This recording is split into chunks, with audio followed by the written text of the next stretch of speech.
आदरणीय कल्लूरी साहब भी हम सबके साथ हैं। इन्होंने पूरे विषय को, कांस्टेबल की भर्ती की पूरी प्रक्रिया को समूचे प्रदेश में देखा है, संचालित किया है, बड़े ही पारदर्शिता के साथ संचालित किया है। पहली बार ही पुलिस भर्ती की प्रक्रिया में सारे ही नंबर्स जारी किए गए हैं। प्रत्येक जिले में, कल मैंने आपको जो दिखाया था, प्रत्येक जिले में आप कोई भी इस क्यूआर कोड को स्कैन करके पुलिस विभाग के इस पेज पर पहुंच जाएगा और इस पेज पर उसको सारे जिलों के लिंक हैं, उन जिलों की साइट्स पर जहां पर उनका रिजल्ट डिक्लेयर हुआ है वहां पर पहुंच जाएगा। वहां पर अपना नंबर और दूसरों का भी नंबर, पहले जो प्रक्रिया थी कि अपना नंबर देख सकते हैं, दूसरों का नहीं देख सकते हैं, तो अपने नंबर के साथ साथ सारे लोगों के नंबर जिनका सिलेक्शन हुआ है, फिजिकल में कितना मिला है, रिटर्न में कितना मिला है, बोनस मार्क्स कितने मिले हैं, वो सब मिल जाएगा। उसके बोनस मार्क्स किस आधार पर है वो सारा चीज उसको मिल जाएगा। मेरिट लिस्ट बनी हुई है, वर्गवार बनी हुई है। एक जिले में एसटी, एससी, ओबीसी और अनारक्षित, अनरिजर्व्ड, ये चारों प्रकार के लिए है। उनके वेटिंग लिस्ट भी साथ में है।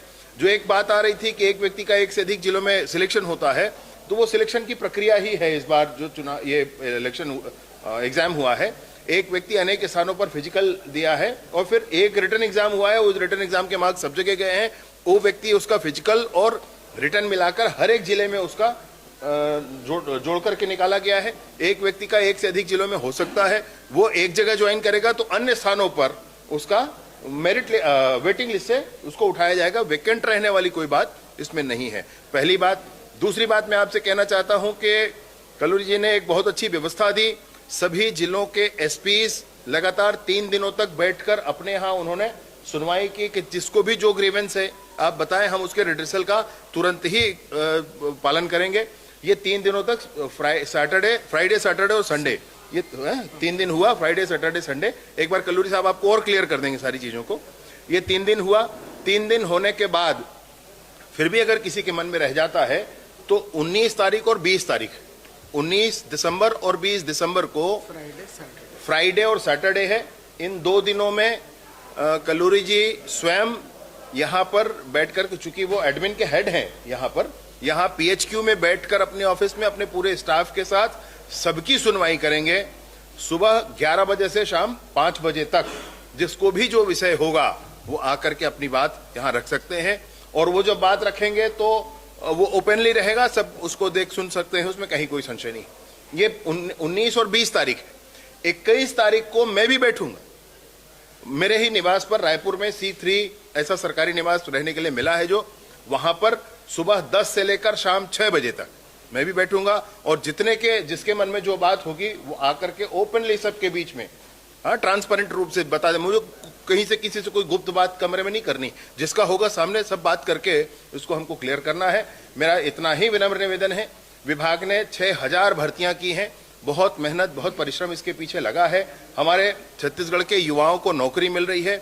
इस बात के पीछे अनावश्यक कोई भी बात कर रहा है तो उसको स्पष्टता होनी चाहिए। बच्चों के, युवाओं के मन में अगर कहीं कोई विषय रह गया है तो अपने संस्थाओं के प्रति मन में विश्वास रखें। हम लोग स्वयं दिन भर बैठकर पूरी ही बात सुनेंगे।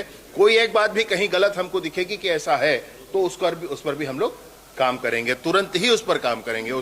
कल और परसों की कोई गुंजाइश उसमें नहीं होगी।